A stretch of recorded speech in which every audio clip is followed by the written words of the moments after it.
Guild Wars is one of the most beautiful, fluid, just one of those things you can sink your teeth into and go play. Visually speaking, I mean, we have one of the most beautiful games out there. You're going through the game and manipulating your own party's involvement in what they do, where you couldn't do that within Chapter 1 or 2.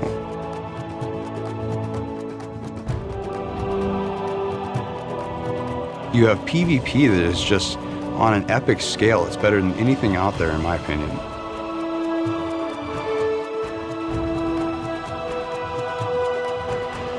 You're going to be creating the armor sets, and you're going to pick which skills that your heroes have, where you couldn't do that with your henchmen.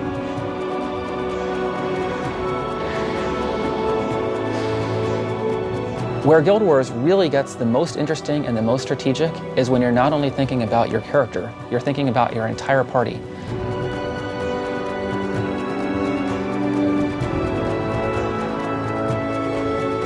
There's a difficulty there that is always curving with your abilities, and it always gives you just one more challenge that you have to overcome, and rewards you in such a way that you feel that you have accomplished something, even though you have a little bit more to go.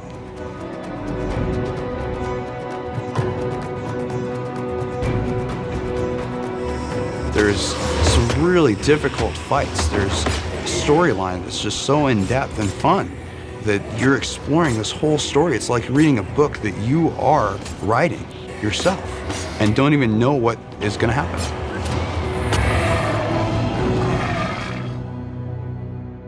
You're only as good as your last game, and so you know, we're certainly not going to sit around and look at Guild Wars and say, well, we're done, you know, wipe our hands. We're going to be pushing forward and you know, always bringing new play experiences.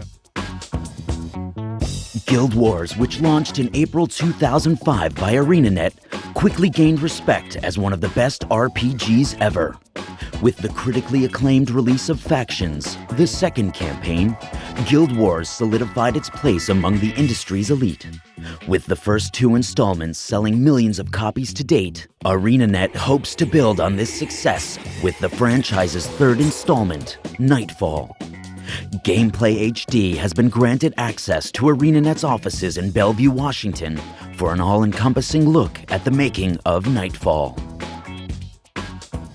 We decided to start a company to create a game that sort of would jump past the limitations that we saw in the game industry at that time. And the result, of course, was Guild Wars, which is a game we're you know, immensely proud of. And really, I think the one thing that you'll always be able to say about our company is that you know, we are willing to really innovate and really take, you know, make bold decisions and push things in new directions. You know, I write some of the code for the servers along with the rest of the server team. So it does, you know, character storage, network transactions, you know, connection, file patching, all the things that allow it to be an internet-based game. My current role in this company is I'm in charge of the design and content production teams. And so what that means is we're the group within the company that figures out what we want to do with a campaign. You know, we want to take each campaign in a different direction.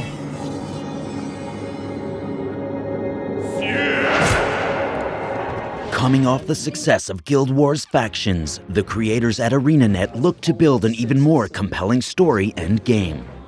The founders, along with a team of writers and designers, got together to brainstorm concepts for their 3rd campaign, much of which stemmed from ideas uncovered while working on the first 2 campaigns. Their intention was to incorporate a fresh storyline while adding new characters and a new gaming experience. The result was Nightfall. We have kind of a unique opportunity compared to a lot of online RPGs to have a game that tells a story and gives you a stronger role-playing experience. We want to get people more interested in the story, in slowing down, taking time to smell the roses, so to speak. We'd started out with a really simple idea. We wanted a story that was much more about a war, kind of straightforward. There's an evil force, you're going to take it on.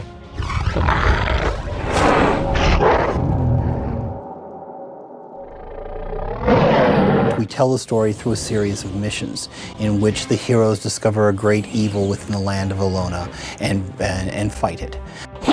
The idea is the story unfolds through the cinematics, and by the end of the adventure, not only you have a powerful character, you also have the story of which you save Alona from this dark menace. The idea shifted pretty quickly, or evolved pretty quickly, to include the idea of these two professions being holy warriors. And then that leads to, we've got this image of this guy. What organization is he with? What kind of culture does he come from? What excites me the most are the heroes. Within the game we have henchmen, which tend to be, if in a lot of massively multiplayers, you have to get a whole bunch of people together in order to play people online. The henchman mechanic within Guild Wars allows you to pick up some AI characters, some artificial intelligence characters that will go with you.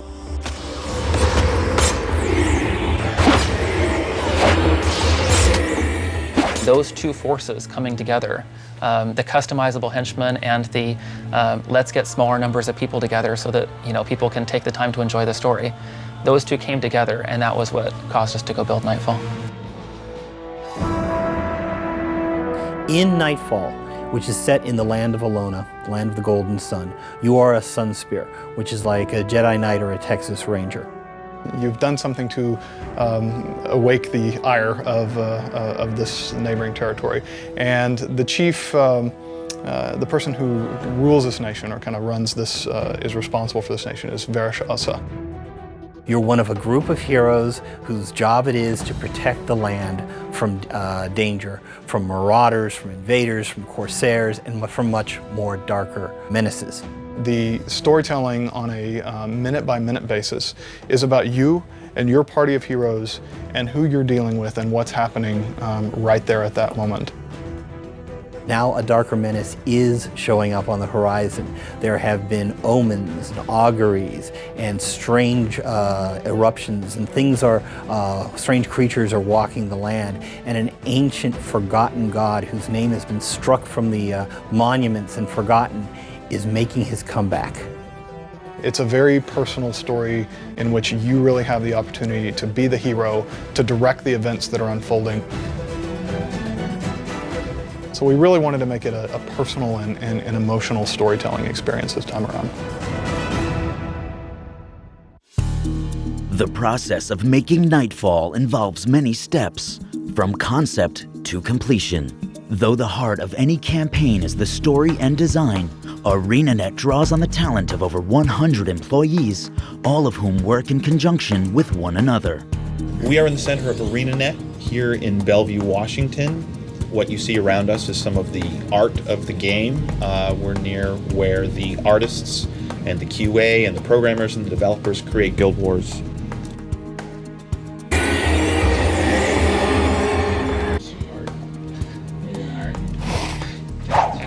Oh, shock. Hello. So this is Lisa LaFay, also known as our den mother.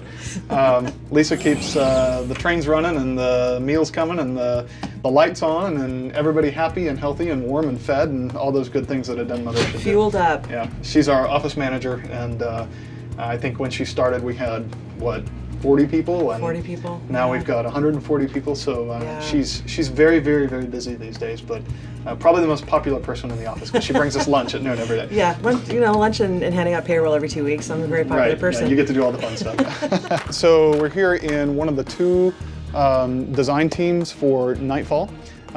These are the folks who create the missions, create the quests, the unique items that go into the game.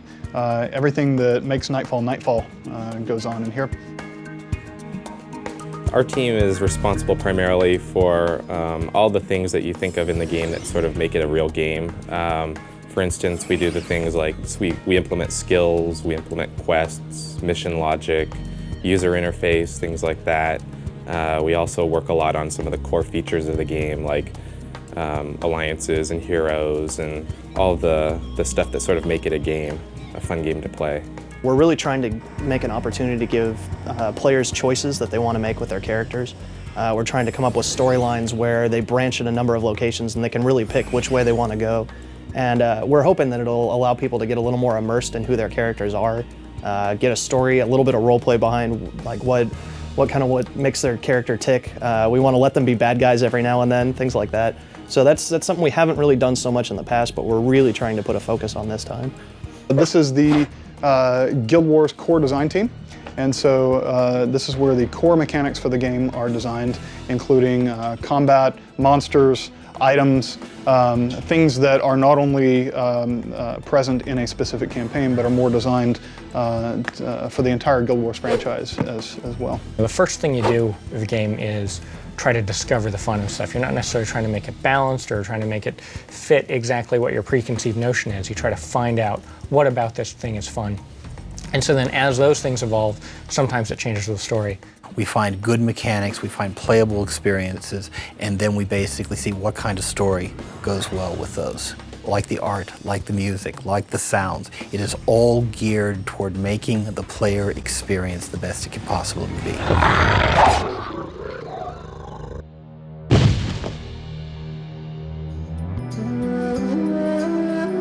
The setting for Nightfall kind of came in a really natural way. It seemed the obvious place to go. There were these places that we had talked about a lot, especially in the first Guild Wars, about Ilona, and there's talk of Marganites and this guy Turai Osa who came through the desert looking for ascension. And so it was pretty simple for us to say, hey, why don't we go ahead and tell that story? Why don't we show the land where he came from? From the very top, as the core decisions are made, we just start filling it in. And at every step of the way, the design teams and the art teams, and at that point the programming teams, all have to work in lockstep to make sure that they're building things to present a consistent look and feel. And that everything from every small play mechanic, every building that you see, every creature, every skill, that it all works together and gives you a sense of place and identity for that campaign. The other big thing is working with the artists, especially our art director, Daniel Dochu, comes up with so many just crazy, really strong visuals that very often, we'll adjust story or missions or mechanics to fit in this, wacky idea he's had. Daniel will start working months in advance of the bulk of the art team to do very high-level studies of materials and textures, light, environment, colors, architecture, creatures. Usually the creatures he makes don't ever actually wind up going into the game, but they heavily influence the type of creatures that we make for the game. What I do as far as concept art is the high-level inspirational pieces that kind of establish really early on the look and feel and the theme, the flavor of a new chapter. As far as inspiration sources for Nightfall, we decided for it to be sort of a North African influences that reach farther south, folk art, traditional art, being generated by cultures living in those areas. Keep up the good work. Do you think I'm going to get a raise? Right now, I'm working on a piece that is very, very central to this chapter. It's kind of a hub of the culture that populates this world. Did you do this yourself? Yeah. The help from your body? One of the locations that you may recognize in the trailer as having very strong Islamic influences is actually what we call highlands. It is a very fantastical environment and kind of inspired by Oriental folklore and tales, 1001 Nights if you want, and all that very dreamlike world of opulence and fantasy. The concept artists are the ones who contribute in the very early phases and are responsible for building the look and feel and the flavor of this chapter. This is Jason, Levi, Kekai, and Jamie. And these guys are some of our 3D key prop and environment artists. And Jamie Jones is a brand new concept artist on the team. These three guys right here, when we're about to go start making a new campaign, they're kind of the strike team that goes in ahead of it and work real closely with Daniel to lay out a lot of the core architecture, core props, and build the core look of the world. The really magnificent things that you see came right out of, well, I was gonna say out of this room, but they just moved into this room day before yesterday, so from their hands and minds.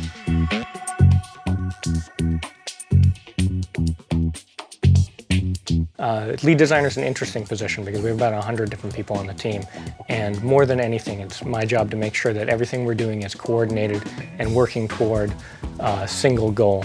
This is not one person's story, this is a group story. We've had a central spine that we've been working off of, a theme, and everyone who comes in contact with it has contributed to it, changed it, altered it.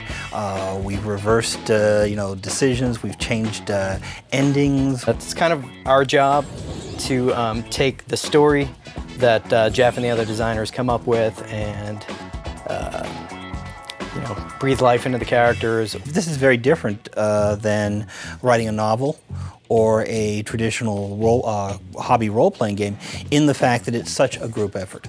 It is just, and we are continually evaluating, reviewing, seeing what works, seeing what doesn't work, and being willing to go back and make it a better project. If we feel that a change needs to be made that'll improve the game, we can actually do it. That's one of the great things about working in an online game. It's not like you just finish it and pack it up, it goes out the door, and you're immediately on the next thing. And we're constantly just tweaking, refining, we're changing, little elements here and there, some of the characters, some of the story, we're rebalancing the skills or adding new content for special weekend events and things like that. So it's pretty cool, it's definitely a dynamic environment. These folks are also the ones who are making the missions, making the scripts that drive the missions and the behavior of NPCs, the dialogue of NPCs. Everything you experience as you go through the game and experience the story, the mechanics of how that actually happens and what it is that you're experiencing as you play all take place in here.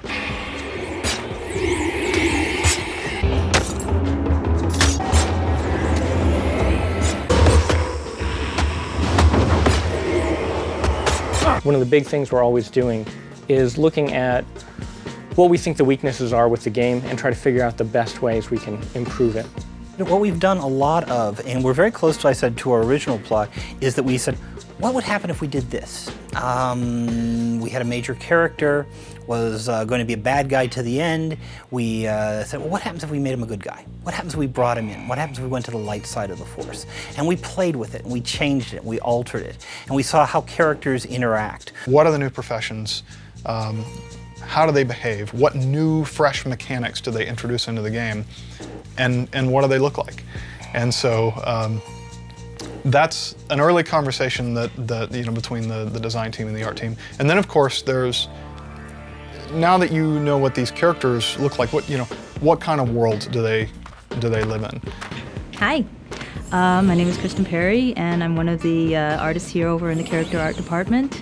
We basically build all the armors for the player characters, and that consists on a lot of things like the concept, for example, which I do, and modeling and texturing and getting that in the game, bringing it up for the animations according to the animator department, and just going from there. So what's unique about our department is we're probably, as far as the most interaction, we're probably a little bit of the most visible because we're going to be the player character armor creators that you're going to be seeing the backs of running around everywhere. It's quite a unique position because we get to be a little bit flashier than most. The goal here is to actually be as flamboyant and as cool as possible and trying to get these designs out. And for this, we've got a lot of great people here that are incredibly talented that do the job just right. So it's a really good eclectic pot here. The two new classes are the Paragons and the Dervishes, and they're of course a little bit different. In Nightfall, we do build up the character to especially adhere a lot to the new environments that we have. And since it is a bit of a North African feel here, very African-based, and of course of all of our armors and the character pieces have to adhere to this. The character I always like to play is an elementalist, just because, well, first off, I play female characters, because if you're going to be playing a role-playing game, you're going to look at the same character for a long period of time. Why not look at a female character, right? So I play the elementalist because she's hot, and that's really not a very good play balance reason, but there you go. And then I alternate my second professions a lot. The one I've been playing recently is a dervish, of course, because the dervish avatar of the god skills are just absolutely rocking. And I think they're a really cool addition to the game. They just look cool, so I'm enjoying that. Jeff and Pat are both playing dervishes, and so I'm playing a paragon. Because he had to. Because I have to, to be different. My favorite character is a warrior ranger, because first of all, I get my kitty. And then second of all, I can use all of the poison to poison up my blades, and they go down that much faster. It's really great. So in which case with factions, I'm kind of a straight shooting kind of gal with that, so I did choose the assassin to try to get the new feel, but chose a ranger based on that so I could poison the blades. It's good stuff. Necro monk almost exclusively. I like to solo. That's what I like about this game is you can solo, and the Necro monk is a good character for that. But I've got an elementalist ranger that I'm very partial to in PvP. And it's the idea that I really enjoy the ability to stand back and blow people up at a distance. So.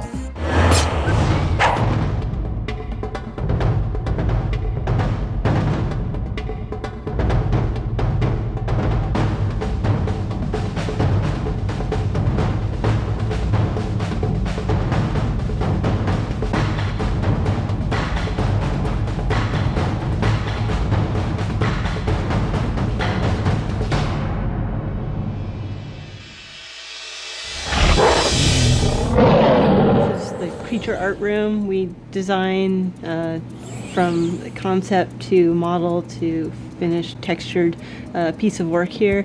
We make all the monsters and then we hand them off to a different department, which is the animation department. And then, so I'll get a piece of work like this and then I'll start building it into a 3D model. And once the model's completed, I take it into Photoshop, lay out my UVs on a layer, which is sort of the skin of the monster.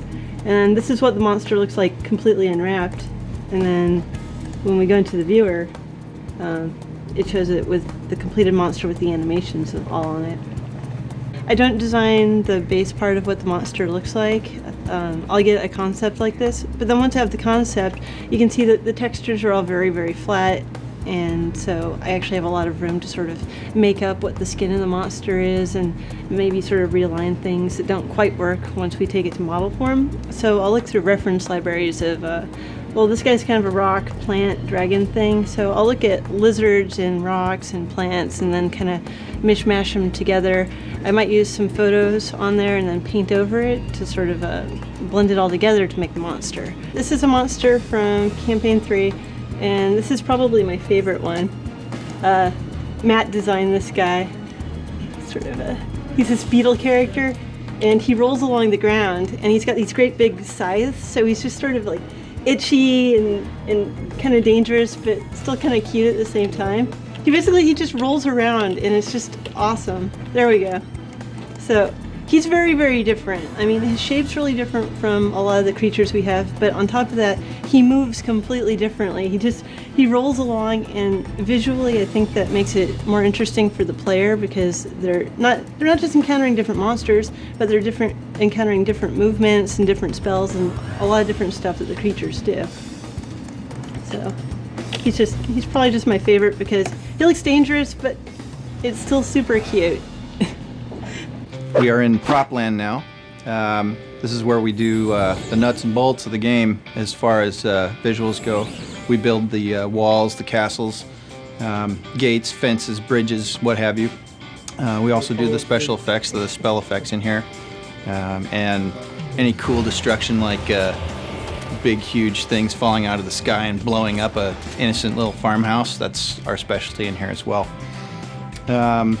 I had originally requested an army of robot monkeys to do the work, but unfortunately budget required that we hire this team of fantastic artists that we have, and I will introduce you to one right now. This is Horia. Horia works here because his father is the art director, and I couldn't say no when he put his application in. All right, something I'm working on right now is this sword I'm doing.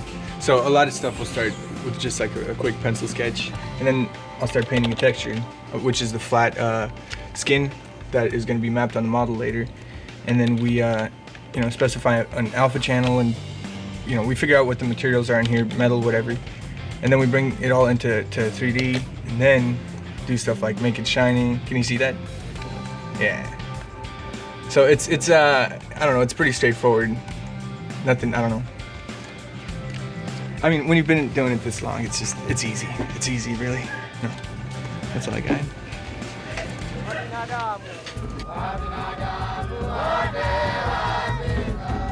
You're in the animator room right now, and this is pretty much where we take all the monsters and player characters that the modelers and texturers built, and just put a essentially is a skeleton, and we call it rig, and start to animate away.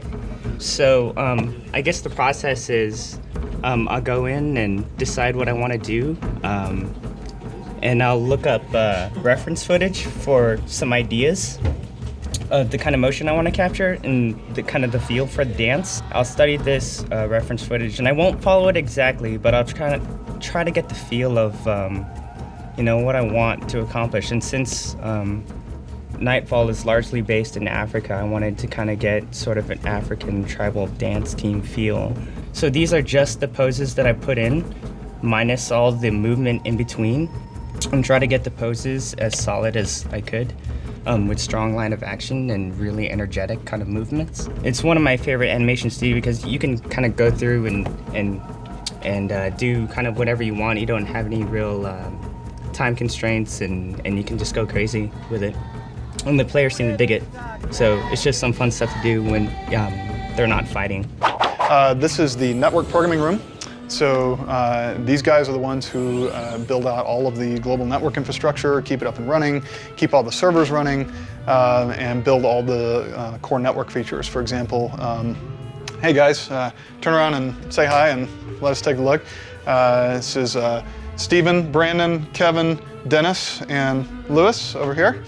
And they brought you great features such as observer mode, such as a network that actually stays up and runs 99.9% of the time instead of crashing all the time. Anytime we need to add a new big feature to the game, it almost always involves substantial work on the back-end infrastructure on the global server network, and these guys are the ones we call to actually get it done. So they are the ones who are here at 3 a.m.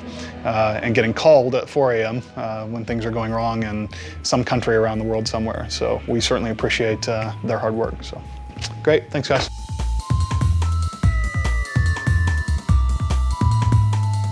Hi, I'm Rin.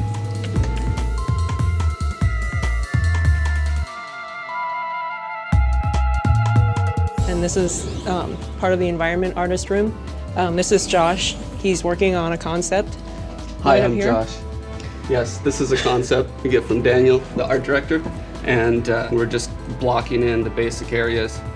You can see from our mini map there that it's basically shaped like a crescent, the same way the artwork is. And we're using our various geometry tools to do things like build up walls and that sort of thing. We block in kind of the environments, the way the weather is going to look, the skies and the fog and all that kind of stuff. So. Hi. There's some more props in here now, starting to add in things like rocks and trees and scenery elements, building up what the environment looks like around the city, and then also blocking out the fort here with some of the city props that have been developed for us. And we have a whole menu palette of these props to use when we're building an environment that we can select from and then place in the world. So this is the content programming team. These guys are the ones who take all the technology that comes out of the network programming team and out of the engine programming team, sews it all together and actually makes the game the game. The Guild Wars community continues to grow in record numbers, and ArenaNet has listened to their players. They have taken their feedback to heart and created the best possible gaming experience. I go and talk to the fans either in the game or on the fan forums or through correspondence, and they give us ideas about what they'd like to see in the game or concerns that they have about the game or ideas for the future. Well, a lot of the feedback comes from the forums, so like we comb through all of the fan forums that are out there and see what people are saying about the game, both good and bad, and try to improve the things that a lot of people ask for improvements on. And we also have a lot of alpha testers that play in Guild Wars that give us a lot of feedback as well.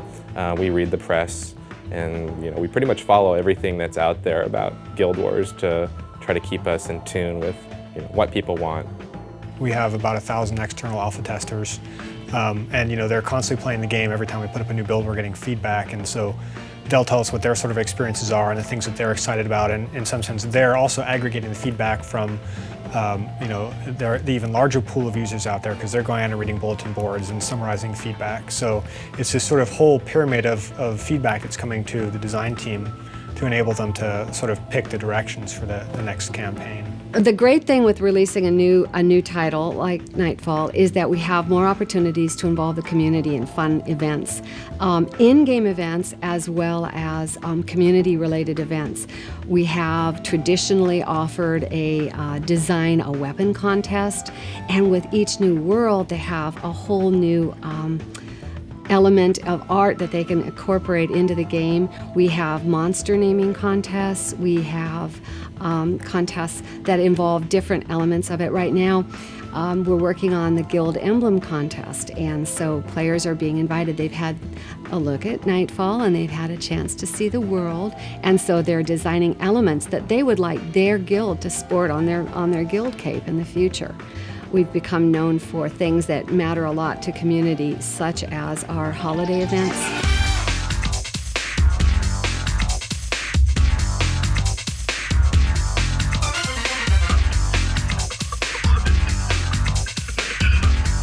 We had the best possible holiday event ever in our first one, which was in Halloween of 2005. It was absolutely phenomenally well received.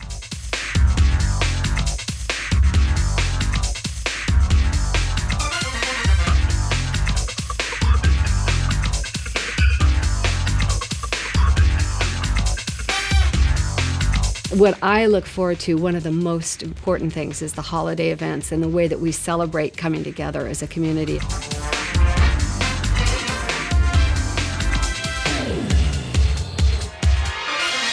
The great thing about the design process of Guild Wars, and it's an extraordinarily different process than I've seen in other titles, is the fact that our designers actively listen and respond to input from their community of players. Yeah, we're also trying to find ways to, I think, respond to our player community too. There are certain things that have been demanded, like the ability to more easily form groups and things like that, and there's a big push to add features to help support that kind of thing. And so we listen to our fans and want to make sure that we give them the tools to make Guild Wars an even more fun experience. We have so many elements within Guild Wars that are a direct result of the feedback of our community. Some of the best fan feedback we've gotten has actually been from people who work here now. We're always looking at the forums and looking at people who are active in the community. And a lot of times, first step, we'll invite them into the alpha test to get a sense of what they're like. And if they really contribute a lot and have a lot of great ideas, a lot of times they end up getting a chance, at least, to get a job here. Good designers that we picked up last year actually just started. He was already working as a game designer elsewhere, but he sent us this really long email, almost angry in tone, about all the things that he thought were wrong with Guild Wars and the things that he thought we could do better. We looked it over and said, a lot of these are really good points. I think the next week we flew him in for an interview. Hey, I'm Dave. I'm the environment art lead, and these are a few of the maps here that we work on. It's sort of one of the parts of the process where we get a basic layout from the design department, and they do some top-down renders of what they want to see, and we can start to chart the progression through the game. So we can look at how the map's going to be, where the player's going to stop, how they're going to progress through, and other areas where they can congregate with other sets of players. And then they can keep going through and they can look at different choke points and different areas where attacks and things are going to occur from different areas. And then areas where they can rest up and change their party around and then keep progressing through the game. Basically, these are just 3 of the regions that we've got for Nightfall. Looking at the Badlands region, this is kind of all sulfurish mess over here. This is an area in the game where you basically come up to this fortress and you start working your way through sort of towards the beginning of the game. And as you go up into the highlands here, this is kind of where these opulent domes and onion domes and things and lots of floating gardens and things are going to be throughout the maps, and kind of surrounded by lots of slot rock canyons and sort of scrub grass and things. And here we've got a map that Jens is working on. It's Delta Bayou. He's actually gone over and there were some pretty major design modifications done recently, so he's going through and doing some cleanup at the last minute here. Basically what I've done here with Delta Bayou is got it back from the designers and they need some revisions, some changes and tweaks. So they lay down pathing in the game for us, or actually in map edit.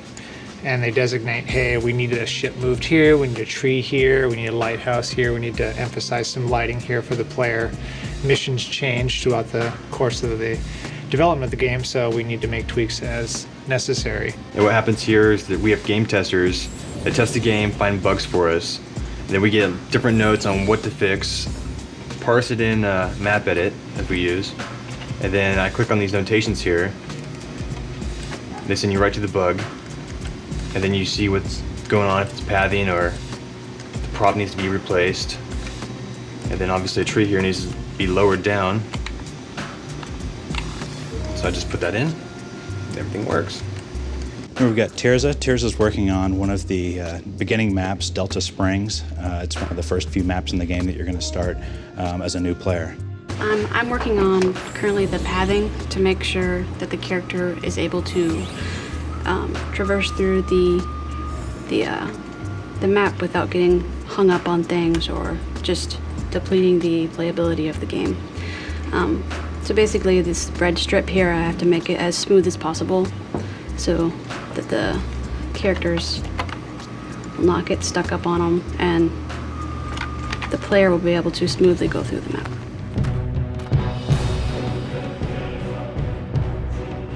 One of the original goals of Guild Wars was to create a competitive global community.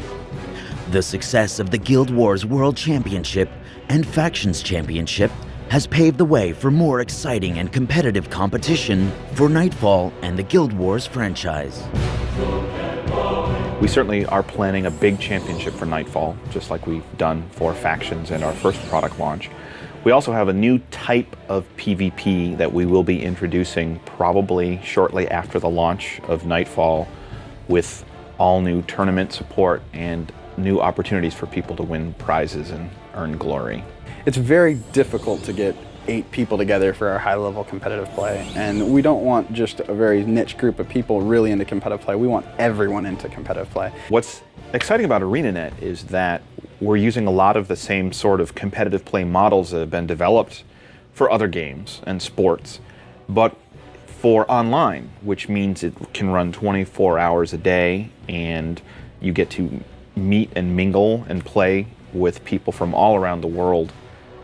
So instead of spending months of planning for one live event, it's sort of exciting action that's going on all the time. It's important for our game to be very well balanced so that we can hold these large tournaments for lots of money and it be a fun, exciting environment for everyone to watch and play. It's basically a lot of number tweaking and crunching and making sure that one particular thing isn't more powerful than the other and that the game is always flowing in a nice pace and that people are playing and having fun and enjoying not only playing it but watching it and making sure that it's an exciting sport for people to watch. We can look at what works in professional sports, we can look at what works in card games and professional poker and take the different elements that we like and incorporate them into the game. You get periods of time where you've seen a lot of the same old thing, and the new campaigns really jumpstart and really just blow away your mind on combinations, and all sorts of fun builds come out. And the more and more campaigns that we release, the more and more skills, the more and more combinations, the crazier the environment gets, and the more exciting combinations have, and the more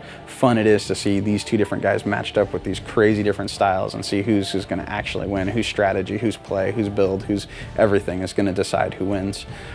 No one knows what the state of the game is anymore because we've introduced brand new characters and new skills and new weapons, new arenas, new maps, and it gives all of the players sort of an exciting opportunity to be the ones to discover new tricks, new strategies, new play styles. We're definitely getting better and better at changing the metagame around with the new campaigns and really forcing people to think about what they're doing, and I look forward to beating on people.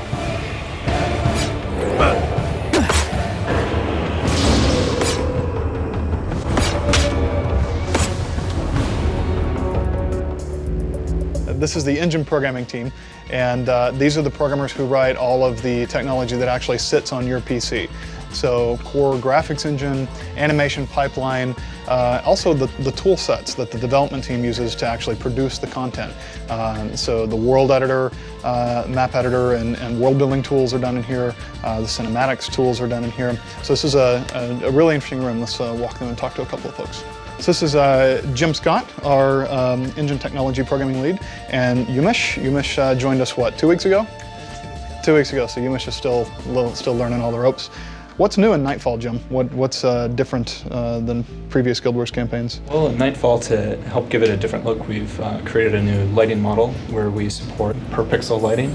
Okay. So we've got a lot of rocks and mountains and different props within the game that pick up lighting at the different angles. Here, Jim Bower is our sound programmer, does the technology that mixes all the music and sound in the game.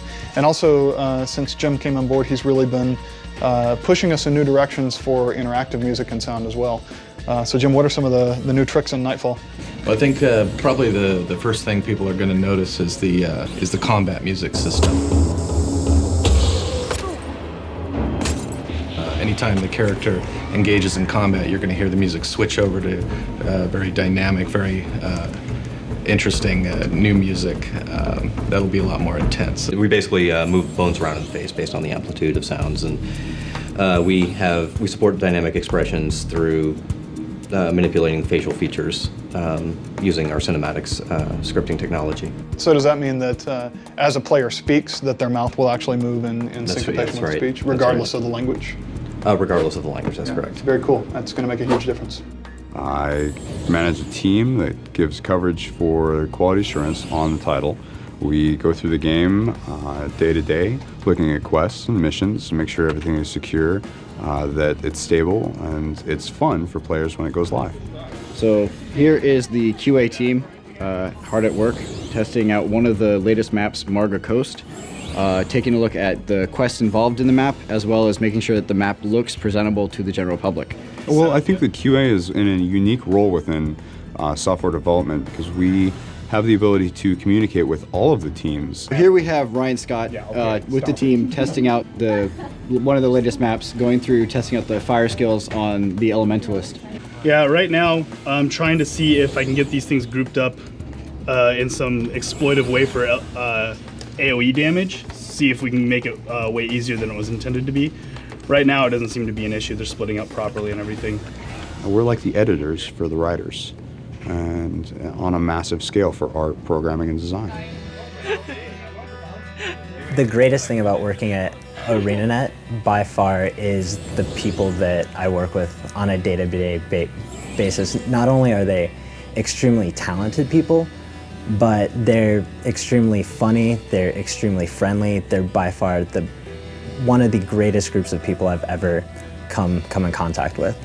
Here, it's just the work environment's so awesome. Did it hurt? Everybody gets along really well, and we have sort of nothing's really formal, everything's sort of loose, and the way we work together I think is a little bit unusual. We have sort of the pod environment where Everybody sort of works together in a room, and Everyone in this room is fired.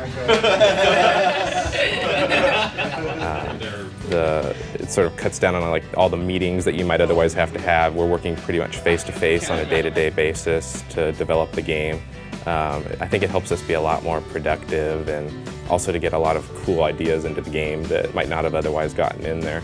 One day, right when I first started, a guy came running in a gorilla suit with a big collection of balloons and jumped on somebody when it was their birthday. And that pretty much sold me right there that this was unlike any other place I would ever work. I wake up every morning excited to go to work. I mean, who could ask for more than that? You know, I walk in here and there is the most gorgeous art all over the walls. I'm just humbled by our artists. It's just, the company here is great. Everybody is so passionate. The level of passion in this building is just unbelievable. And you can just tell everybody loves being here, and it makes me love to be here too. This room alone is full of some really, really great people, good animators, good friends. It's a good place to come to work every day. There's our amazing office manager, Lisa, who gets us all lunch every day, and I don't think any of us would survive without her. So she pretty much makes the company on her own. And everything starts with her and then kind of goes down from there. You're basically empowered to be as innovative and creative as you want to be. There's no ceiling. You know, as far as working in the team, there's not, you know, one person in charge of managing all the ideas. This company really fosters open thinking, innovative thinking, and that's why I love being here. It's like I do something different every day, so I never get bored. And I mean, the other thing is just, it's a lot of fun working here in this environment. It's a dream job basically to work at a game company, especially one like this. Especially if you're an avid gamer, like I think everybody here at this company is. You know, you play these games, and if you know how to write them, you really want to work on them too. So coming to ArenaNet and working on a hit game like this is just, it's like a dream come true for any programmer. I think I work with some of the most talented people in the industry, the most passionate, people who love to have fun, both inside and outside of work. They have a high attention to detail. They absolutely love working with each other and on the game. I'm one of the older, older people of the group here, and it's been very exciting. A lot of the young people have a lot of excitement, a lot of energy. They're putting in the hours, they're putting in the time, they're coming up with brilliant stuff. And so it's very exciting to be a part of it. The design side, mostly we're just looking for really creative people. People who are huge Guild Wars fans first, huge game fans second, and if they're willing to argue about if elves or dwarves are cooler, that's big plus. The biggest fanatics about Guild Wars that could ever be, who have a passion about the game, who want it to be fun, and want to be part of it. You know, our core philosophy for building a company like this has been hire smart, capable, talented people, and then get out of their hair and let them do their job. These guys are both hardcore gamers. You know, we all came from a development environment. Yeah, I think the critical thing is hiring people who are passionate about the game and then letting them make the game that they're passionate about.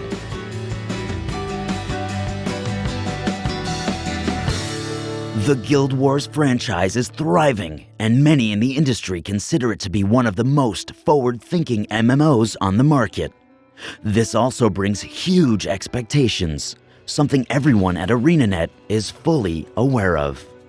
This is the game that I'm most proud of. I think we're doing all the right things with this one, and I think our players are really going to like it. We're doing a lot of stuff that fits really what they've been asking for all along. I think more so than ever, this is the game that goes with what the players have been wanting. If you're a big gamer, you're going to make the kind of game you'd like to play, and that's what we've been doing. So as soon as it launches, we're going to be out there making our own heroes, configuring them, doing everything everybody else is doing. I think the biggest challenge is living up to the expectations that our fans have developed for our game. I think one of the biggest things that stood out to me when I came in and worked on the first game and saw the feedback that players had was they really feel like Guild Wars could be the best game of its kind out there, maybe the best game of its kind ever made. What I hope with Nightfall is I hope that it's a much more story-driven experience than people have experienced in either past Guild Wars or in other online role-playing games that they play. Just being able to affect someone with the stories that we're telling and the experiences that we're giving them to the point where they would take the day off work in order to play it is something that's just really, really cool. Seeing the work that you put in on a day-to-day basis being appreciated by so many people, I mean, our fans, just the ability to see how much they're enjoying what you've worked on, I mean, what you've put so much blood, sweat, and tears into, it's really rewarding. It's a tremendous amount of pressure to keep that going, but I don't think any of us would have it any other way. I mean, it's absolutely amazing to have built a game like Guild Wars and see people take to it like they have. You're exhausted anytime a game ships. If you're not, then there was probably more that you could do. But there's a special feeling because it's not just you, it's all the people around you, and they've all put their heart and soul into it, and so it's a fantastic feeling when you feel like, okay guys, we did it. Those last few weeks of a project are always the most fun because it's all coming together and you're starting to step back, and if you've done your job, then you start realizing, wow, we've made a really kick-ass game and this is really fun to play. And fortunately, we've been able to go through that twice now with Guild Wars, and I'm looking forward to going through it again.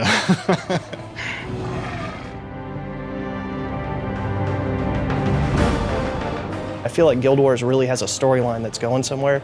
I know maybe some of our players don't see that quite yet, but we have a real big plan, and it's all going to come together in this third game and in Nightfall. The source of the evil is in the desert, in Alona, and by playing through Nightfall, I get to see it. Coming down towards the end of the story in this one, I think it's definitely got the feel of an epic battle on the proportions that people haven't seen yet. Some really great people out there, some really dedicated fans, and without them we wouldn't be as successful as we are. I know that we could do so much more. We are barely scratching the surface. I'm more excited about the possibilities that are ahead of us than by the results that we accomplished so far. I'm a huge, big old nerdy dork, and I love every minute of it. I play games all day at work. I go home and pretty much just keep playing games.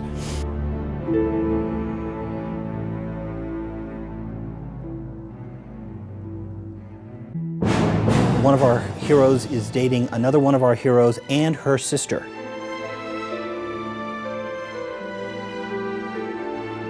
I'm not anywhere near as social as this guy. I like to hide in a dark room and play by myself sometimes. Wait, that doesn't sound good, does it? But anyway, you know what I mean. Guild Wars. I love that game. So.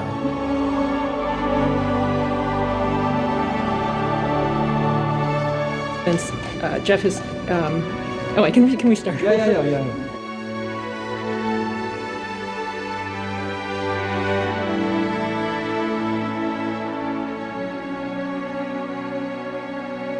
If I met a girl at a bar, I don't necessarily think that I would tell her that I'm a game designer.